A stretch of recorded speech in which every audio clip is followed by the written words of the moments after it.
Welcome to Perchance to Read for a review of the most anticipated memoir ever and quite possibly the most anticipated book ever, already breaking nonfiction publication records.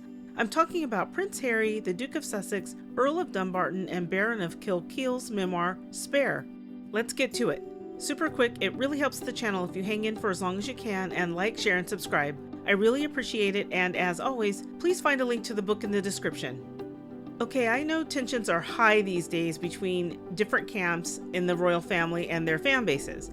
Can't lie, I do openly sympathize with Prince Harry and Meghan, the Duchess of Sussex. I recall after they married how much they embraced their early roles together in the royal family, carrying out duties with the utmost professionalism, and how they were slowly and arguably brutally shoved out by conflict, palace intrigue, bigotry, jealousy, and a behemoth media machine. No matter how one feels about any individual member of the British royal family, the last several years and even the past several decades have revealed how tough life in that family can be. It seems like even if you go with the flow, the pressure from the outside and specifically the media means you're still swimming with barracudas. But more than that, and getting back to Spare and Prince Harry telling his story and why it's such a compelling read, is that long before contemporary events, Prince Harry has over the past decade stood out as different, as a fish out of water, if you will, a lone tower of humanity and humility not usually overtly on display by others in the family. I say overtly and on display because I don't know them and can't say who they are, in private and behind the scenes.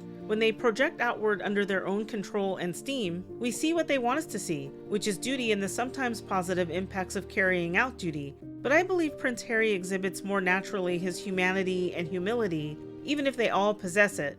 And you see that on full display in Spare, wherein he owns his existence, good and less good, without trying to hide. The definition of humanness and humility.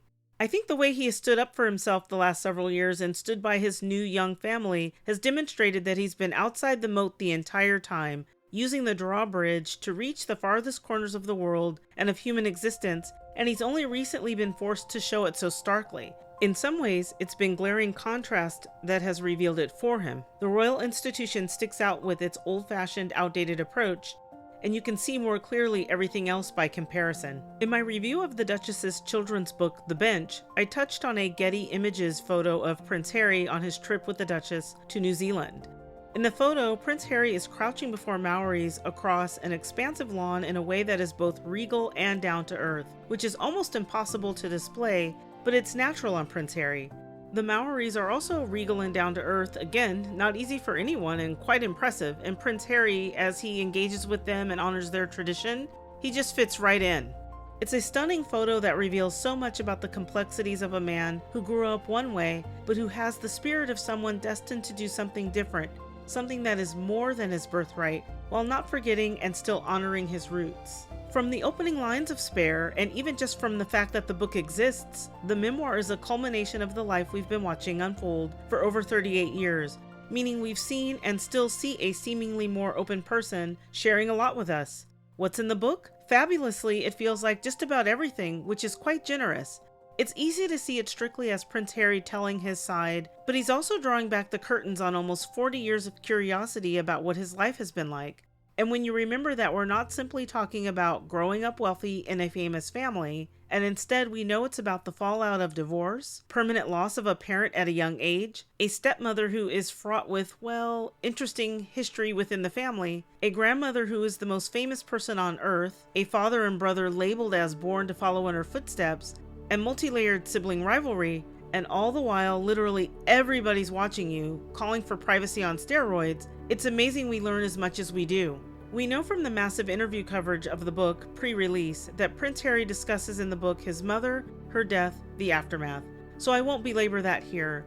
Also, it would be criminal to ruin for any prospective reader all the places and spaces in the book where Prince Harry warmly, beautifully, painfully, and generously invokes and evokes his mother, her presence, her lasting impressions on him, on us.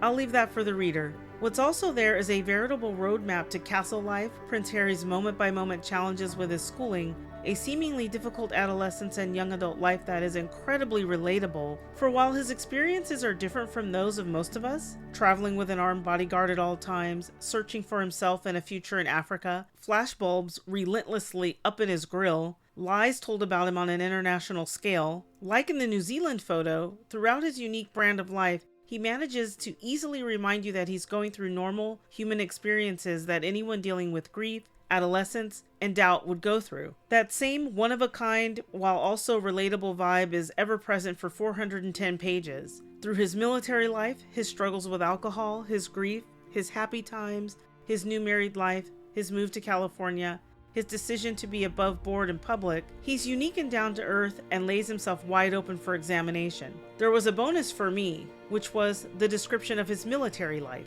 I appreciate military biographies and fiction based on military bios for the history they provide, with two of my most treasured reads being the fictional All Quiet on the Western Front and Audie Murphy's autobiography To Hell and Back, either of which I dare anyone to put down once started. Give me a day in the life of your military service and I'm so hooked. Prince Harry, right out of the sand-blown gate, takes us on his Afghanistan journey. For me, that was a highlight of the book. Spare is breezy and brutally honest, brave and brilliant, for it robs those who would rob Prince Harry of his identity with their own spin from being able to, year in and year out, and second in and second out these days, redefine his life or profit from their twist on it. I imagine writing it was also cathartic for Prince Harry. Or maybe it's just a hope. Judging by his countenance during interviews for the book, he looks 1,000 times lighter, even if there's a bit of a sense of always having to wait for another shoe to drop from somewhere. He still seems relieved to have told his story and to have instigated his own narrative instead of always having to react to what someone else has started. For once, he's doing the talking first, and that seems, from the outside looking in, to really have mattered to him. Although I don't know him, so I'm purely guessing, which is what people who don't know him should admit they're doing. Guessing. I highly recommend Spare. It's raw, it's revealing, it's naked and necessary. It's a great read, accessible and fast-paced. You won't put it down. One more time, a link to the book is in the description, and please like, share, and subscribe. Thanks for hanging in.